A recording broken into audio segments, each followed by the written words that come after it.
আমি সবসময় সকাল ৬টায় ঘুম থেকে উঠি। এই যে বাক্যে সবসময়, এটা ইংরেজি কি ভাবছেন আপনি? নিশ্চয়ই অলওয়েজ ভাবছেন।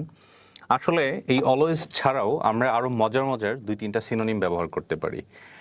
যেটা আপনি যদি স্পিকিং এর মধ্যে নিয়ে আসেন তখন আপনার স্পিকিংটা যেমন হচ্ছে যে আমি সবসময় সকাল ৬টায় ঘুম থেকে উঠি। এটার ইংরেজি আপনি যদি বলেন I always wake up at 6 AM, এটা হবে হচ্ছে A1 থেকে B2 এর মধ্যে একটা রেঞ্জ। আপনার লেভেলটা ইন্টারমিডিয়েট লেভেলে স্পিকার আপনি।